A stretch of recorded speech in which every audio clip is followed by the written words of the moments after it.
On est venu ici pour voir un petit peu les nouvelles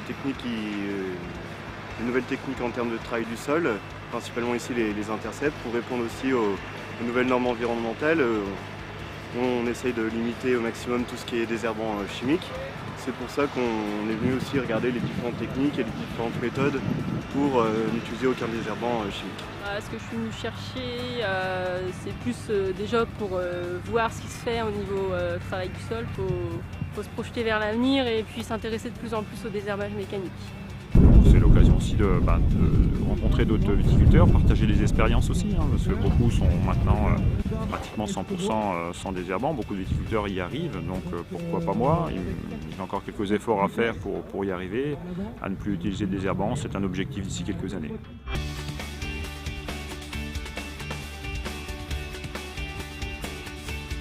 Oui, j'apprécie cette initiative de la part de la Chambre d'agriculture, puisque faut montrer, faut faire de la publicité pour tout ce qui est désherbage mécanique, puisque ça va être entre guillemets notre avenir à court terme, je pense.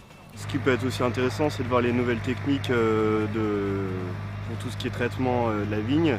Il y a plein de procédés différents ou de mécaniques différentes. Donc ça peut être aussi intéressant d'avoir une comparaison des différents types de pulvérisation que les différents constructeurs ont aujourd'hui.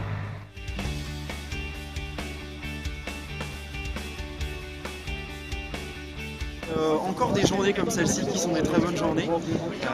Et puis toujours persévérer, pousser un petit peu dans tout ce genre d'événements qui sont vraiment la bonne voie et la preuve, il y a quand même beaucoup de monde, donc ça montre que tout le monde est intéressé par ce genre de choses. Je pense que des journées comme ça c'est essentiel pour le vignoble champenois et d'autres journées comme celle-ci sont à promouvoir, je pense. Ce qui est important, c'est peut-être de sensibiliser les gens qui ne le sont encore pas. C'est là l'objectif, je pense. Aujourd'hui, on a énormément de viticulteurs, c'est une bonne chose.